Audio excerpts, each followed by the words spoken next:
Hi guys, it's Lourdes Chef. Andito ako sa labas sa may Natin Road, Mungkok. Pahapon na o paggabi na, anong oras na baga? Pakita ko sa inyo. Okay. Naglalakad ako pa uwi. Nyo, see? Yan, yung malaking building na yan, Pioneer Center. Yan. Ano yan? Shopping mall yan. See the people, no?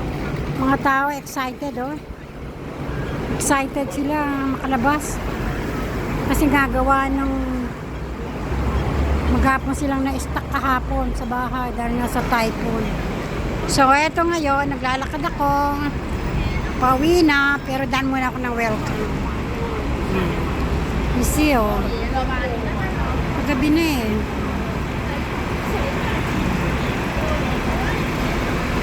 Okay. So, kita nyo mga tao, guys. So,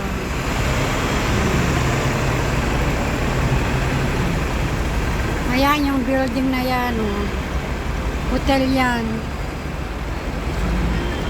Mga nagtuturo, yung mga galing Pilipinas din na may mga pera. Diyan. Kayang-kaya nila yan. Maganda yan. Maganda yung hotel na yan.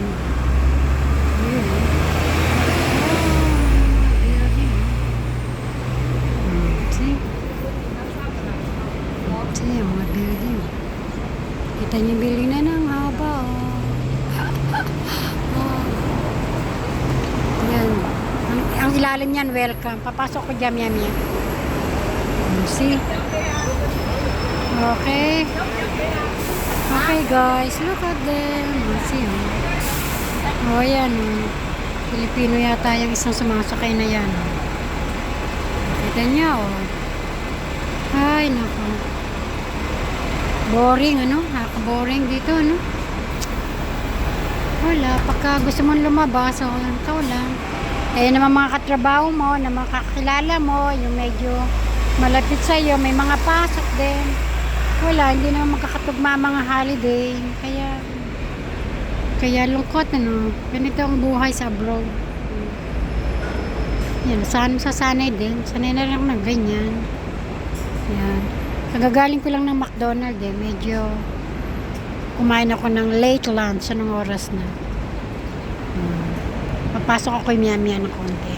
Yan, so welcome. So, guys,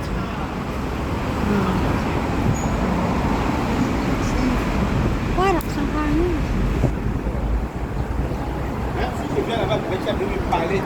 Guys, papasok na ako ng